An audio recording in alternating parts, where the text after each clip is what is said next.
ይህንን መግለጫ ለመስማት ከሩቅ ከቅርብ የተገኛችሁ በሙሉ ጥሪያችንን አክብራችሁ መግለጫውን ለመላው ዓለም ለመላው ኦርቶዶክሳውያን በሙሉ ለማድረስ እዚህ ስለተገኛችሁ ከልብ እናመሰግናለን። ዛሬ የወንድማችን የክብር ዘላለም ወንድሙ ሕልፈተ ሞት ከዚህ ዓለም መለየት ከተሰማበት ጊዜ ጀምሮ በተለያየ አቅጣጫ በተለያየ መንገድ መላው ኦርቶዶክሳውያን ዜናውን ተቀባብለውታል። ሁላችንም ሰምተነዋል።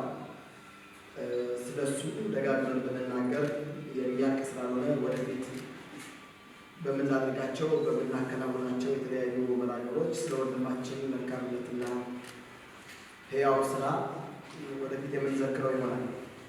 ዛሬ ልንናገር የፈለግነው ግን ምንድን ነው?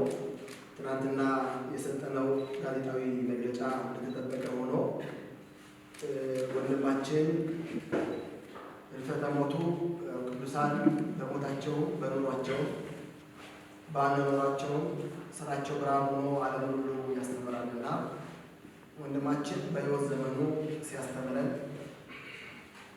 በመስማትም በማየትም በመዳሰስም ሁሉን ነገር ሲያስረዳ የመምህር ስለሆነ የሞቱ ዜናም ወይም ደግሞ ከዚህ ዓለም መለየቱ የጻድቃን ሞታቸው አስተማሪ ነውና በሚያስተምር ሁኔታ እንድንሸኘው ዝርዝር ሁኔታዎችን በሚገባ ለመላው ኦርቶዶክሳውያን ለማዳረስና እንዲሰሙት በዚሁ ዝርዝር ሁኔታ መሰረት አግባብነት ባለው መልኩ ስርዓተ ቀብሩን እንድናከናውን ነው።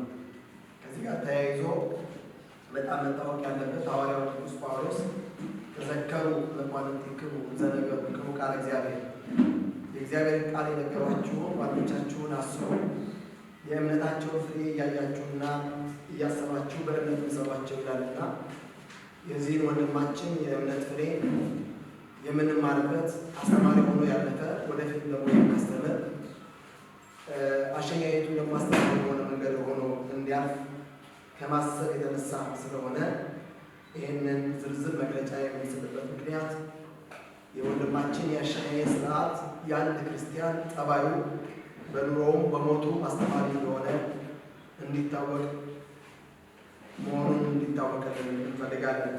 ከዚህ በመነሳት የተለያዩ የምንናገራቸው የምንገልጻቸው ነገሮች አሉ። በመጀመሪያ ግን ዝርዝር ሁኔታ ወይም የአሸኛየት መርሃ ግብሩ ምን ይመስላል የሚለውን በጥቂቱ ለመናገር እሞክራለሁ። የመጀመሪያው ያው ሁላችሁም እንደምታውቁት ትናንትና ረቡዕ መጋቢት 2 ቀን 2018 ዓ.ም ከሰሜን አሜሪካ ዋሽንግተን ዲሲ አሸኛየት ተደርጎለት በጉዞ ላይ ይገኛል። ይህን እንግዲህ ሁላችንም መምጣቱን እየተጠባበቅን በጉዞ እንገኛለን። ከዚህ በመነሳት ዛሬ ረቡዕ ምሽት ከሌሊቱ 6 ሰዓት ጀምሮ መላው ኦርቶዶክሳውያን እንዲተከታተሉ ጭምር ነው የምናሳስበው። ጸሎተ ፍትሐት በቦሌ ደብረሳሌም መድኃኔዓለም ካቴድራል ይከናወናል። ይህንን መርሃ ግብር ሁላችሁ እንድትከታተሉ እናሳስባለን። ሁለተኛው ጠዋት 1 ሰዓት ጀምሮ እስከ 3 ሰዓት ድረስ በቦሌ ደብረሳሌም መድኃኔዓለም ቤተክርስቲያን በዛው ጸሎተ ፍትሐቱ የሚከናወን ይሆናል። ከዛ በመቀጠል ግን ቦሌ ደብረሳሌም መድኃኔዓለም ቤተክርስቲያን አጭር ቆይታ ነው የሚደረገው። እዛ የሚኖረን አጭር ጸሎትና ያሬዳዊ ዝማሬ እንደዚሁም ደግሞ በመስቀል አደባባይ የሚኖረውን ልዩ ልዩ መርሃ ግብር ምን እንደሚመስልና ምዕመናን በምን አይነት አግባብ በትዕግስት መርሃ ግብሩን እንዲከታተሉ የሚያስችል ዝርዝር መግለጫና ማብራሪያ ብቻ ነው የሚሰጠው። በመጨረሻም በዛው ቃለ ምዕዳንና ቡራኬ ተሰጥቶ ጉዞ ይደረጋል። ጉዞው እንድታውቁልን የምንፈልገው ከቦሌ ደብረሳሌም መድኃኔዓለም ቤተክርስቲያን ጀምሮ እስከ መስቀል አደባባይ ድረስ በእምቢልታ በነጋሪት በዝማሬ ታጅቦ መስቀል አደባባይ ይደርሳል። ከቦሌ ደብረሳሌም መድኃኔዓለም እስከ መስቀል አደባባይ ድረስ።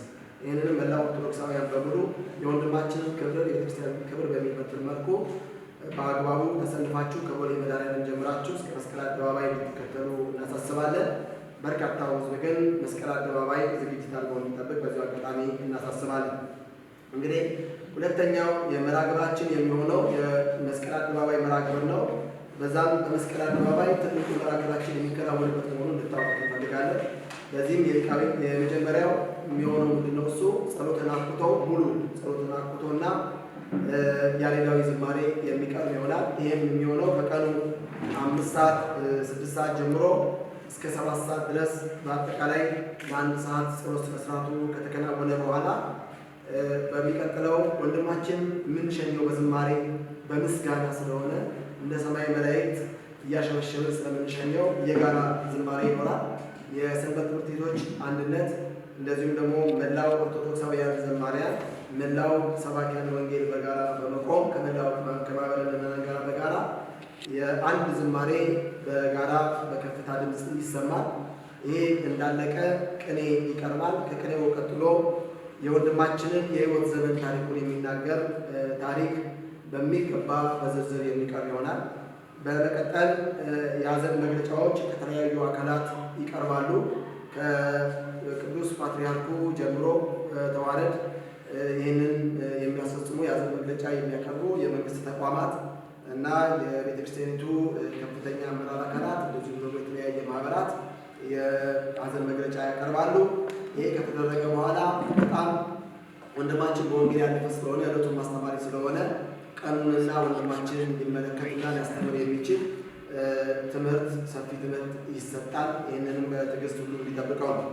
ከዚህ በመቀጠል የሚሆነው ምንድነው? እሱ ወንድማችን በሕይወት ዘመኑ የሰራቸውን እኛ ያልደረስንባቸው ብዙዎች የደረሱባቸው ወይም በአጠገቡ ውለው አድረው ማን ያርዳ የቀበረ ማን ይናገር የነበረ ነውና ስለ ወንድማችን መልካም ሕይወት ስለሚሰራቸው መልካም ስራዎች ስለነበረው መንፈሳዊ ሕይወትና ብቃት አጭር የሆነ የሕይወት ተሞክሮ ወይም ልምድ የሚገልጹ ሰዎች ገለጻ ያደርጋሉ። ከዛም እጅግ የምንወደው የምናከብረው ሊቀ መዘምራን ኪነ-ጥበብ ወልደ ቂርቆስ ለዕለቱ የሚስማማውን ዝማሬ ከዘማሪያን ጋር በጋራ በመሆን በመስቀል አደባባይ በከፍተኛ ሁኔታ በርካታ ሕዝብ በተሰበሰበበት ልዩ ሁኔታ ዝማሬው ይቀርባል። ከዚህ ዝማሬ በኋላ የብፁዓን አባቶች ቃለ ምዕዳንና ቡራኬ ተደርጎ ከቦሌ መድኃኔዓለም እስከ መስቀል አደባባይ በተደረገው ስነ ስርዓትና በቀረበው ይዘት መሰረት ከመስቀል አደባባይ እስከ መንበረ ጸባዖት ቅድስት ሥላሴ ድረስ በእግር ዝማሬው እየተዘመረ ምስጋናው እየቀረበ ነጋሪቱ እየተመታ እምቢልታው እየተነፋ እስከ መንበረ ጸባዖት ቅድስት ሥላሴ ካቴድራል ድረስ ጉዞ ይደረጋል ማለት ነው። በመንበረ ጸባዖት ቅድስት ሥላሴ ካቴድራል የሚኖረን የመጨረሻው መርሃ ግብር የሚሆነው የመንበረ ጸባዖት ቅድስት ሥላሴ ሊቃውንተ ቤተ ክርስቲያን በያሬዳዊ ዝማሬ ወንድማችንን አቀባበል ካደረጉለት በኋላ በዛም በመንበረ ጸባዖት ቅድስት ሥላሴ አጭር የሆነ ዝማሬ ተዘምሮ በመጨረሻም በብፁዓን አባቶች የመጨረሻው ቃለ ምዕዳን ቡራኬ ተሰጥቶ ኪዳን ደርሶ ግብዓተ መሬቱ የሚፈጸም ይሆናል። ስለዚህ ምዕመናን ይህንን ስርዓት ተከትሎ የቀብር ስነ ስርዓቱ እንደሚከናወን አውቃችሁ ከጠዋቱ 3 ሰዓት ጀምሮ ሁላችሁ በ2 ሰዓት እንድትገኙ እናሳስባለን። ከ3 ሰዓት ጀምሮ እስከ 9 ሰዓት ድረስ የሚኖረው የወንድማችን የመምህር ዘላለም ወንድሙ የቀብር ስነ ስርዓት መርሃ ግብር አስተማሪ ምሳሌ የሚሆን ለቤተ ክርስቲያን ክብር ከፍ ያለ ማዕረግ የሚሰጥ ሆኖ እንዲያልፍ ሁላችሁም የበኩላችሁን አስተዋጽኦ ልታደርጉ በዚህ አጋጣሚ እናሳስባለን። ሌሎች ቀሪ ዝርዝር ሁኔታዎችንና አስፈላጊ የምዕመናንን ጉዳዮች የሚገልጹልን ከአጠገባችን ያሉ በዚሁ የቀበሌ አስፈጻሚ አብይ ኮሚቴ አባላት ዝርዝር መረጃዎችን ይሰጣሉ። ወደ እሱ እንሄዳለን። አመሰግናለሁ።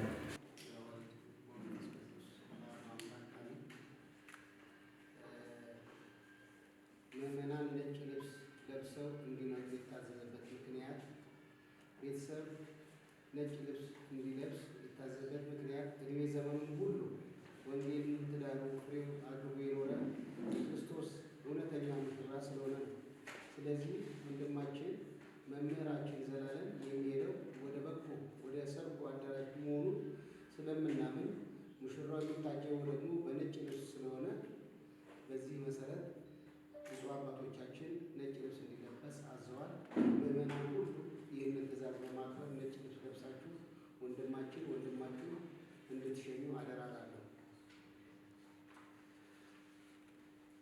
ሐዘን ከመግለጽ የተከለከሉ ነገሮችን አለመያዝ፣ መንግስት የመስቀል አደባባይን እንዲፈቅድልን ወንድማችን ማህበረሰብን በመገንባት ያደረገውን አገራዊ ተሳትፎ ታሳቢ በማድረግ ነው።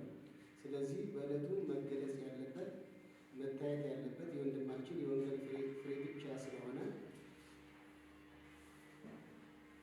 የወንጌል ፍሬ የሚባሉት ደግሞ ትዕግስት፣ ጽናትና ፍቅር፣ ትህትና፣ ራስን መግዛት ነው። ማንንም ከመንቀፍ እና ከማስነቀፍ ድርጊቶች መቆጠብ ያስፈልጋል። ይህም የኦርቶዶክስ ክርስትና እምነት የምናምን ሰዎች ስርዓታችንና ዓላማችን ነው። በዚህ መሰረት ምዕመናን ሁሉ ይህንን እንድታከብሩ በትህትና እንጠይቃለን። ሶስተኛ፣ በመድረስ የሚተላለፉ መልዕክቶች በሙሉ ጥንቃቄ እንዲደረግባቸው በተላለፈልን አባታዊ ምክር ጥንቃቄ አድርገን ምንም አይነት ነገሮች ከመድረክ ውጭ የማይተላለፉ መሆኑን ጥንቃቄ አድርገን ተቆጥበን ስርዓት ባለው መልኩ እንዲሄድ አድርገናል።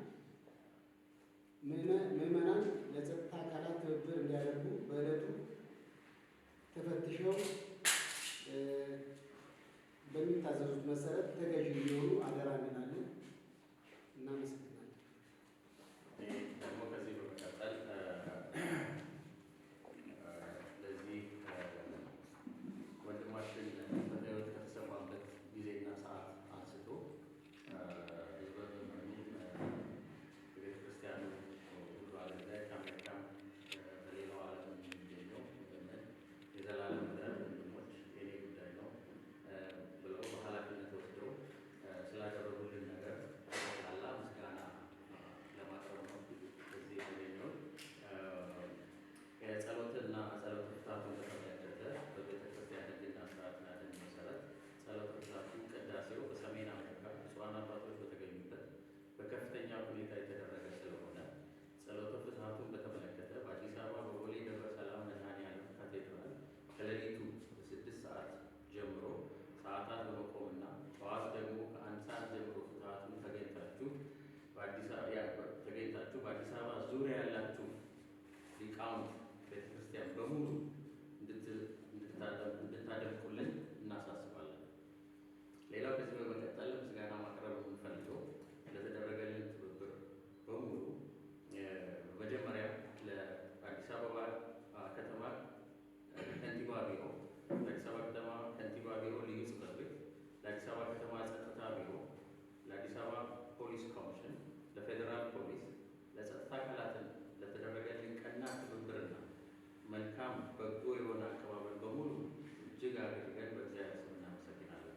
በመጨረሻ በመስቀል አደባባይ ስለሚደረገው የሽኝት ህዝበ ምዕመናኑ ለጸጥታና ለፖሊስ አባላቶች በእኔነት ስሜት ትብብር እንዲያደርጉልንና ስንል በትህትና የጠየቅን ሁላችሁም ህዝበ ምዕመን የኢትዮጵያ ኦርቶዶክስ ቤተክርስቲያን እምነት ተከታይ የሆናችሁ የመምህር ዘላለም ተማሪዎች የሆናችሁ ወንድሞች፣ እህቶች በሙሉ የጸጥታ አካላት በሚጠይቁን ትብብር በሙሉ መልካም ስነ ምግባር አሳይታችሁ የእኔነት ስሜት ተሰምቷችሁ እናንተ ተገልጋይ ሳትሆኑ ገላጋይ ሁሉንም ጸጥታ አስከባሪ ሆናችሁ እንድታሳልፉልን እያል እጅግ በጣም በትህትና እንጠይቃለን። ይሄ የቤተሰቡ የዚህ አብይ ኮሚቴ መልእክት ነው።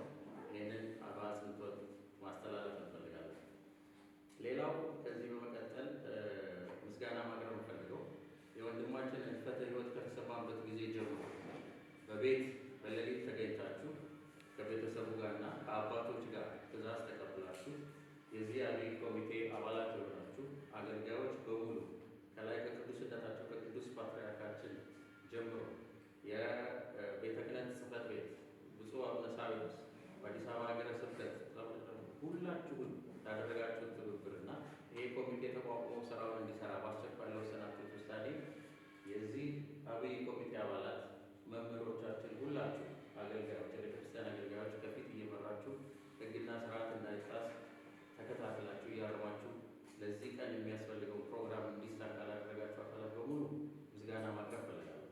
ከዚህ በመቀጠል ለዚህ የሽኝት ጉዞ የወንድማችንን በዓል እንዲደምቅ ላደረጋችሁ ሙሽራችንን ለምንሸኝበት ቀን የሚሆነው ዝግጅት ሁሉ በመልካምነት በበጎ ሀሳብ በዚህ ዛሬ በዚህ የተገኛችሁ የሚዲያ አካላትና ማመስገን እፈልጋለሁ። እጅግ በጣም አብዝተን እናመሰግናለን። ክብር ይስጥልን። እግዚአብሔር ስራችሁን ደግሞ ወደፊት የተሳካ የተባረከ ያድርግላችሁ። ትናንትናም ተገኝታችሁ ጋዜጣዊ መግለጫ ያስተላለፋችሁ፣ ከዛም በፊት በቤት በተለያየ ቦታ ሆናችሁ በራሳችሁ ተነሳሽነት በእኔነት ስሜት ይሄንን ህዝበ ክርስቲያኑን ለመቀስቀስና የዘላለምን በጎ ነገሮች ለመመስከር የበቃችሁ የተራዳችሁትን ሁሉ እጅግ አድርገን እናመሰግናለን። ሁላችሁም በቅንነት መጥታችሁ የምንለውን ለመስማት ለማስተላለፍ ስለታዘዛችሁ እጅግ አድርገን ማክበር እንፈልጋለን። ይሄን ነው ማለት እንፈልገው። በጣም እናመሰግናለን።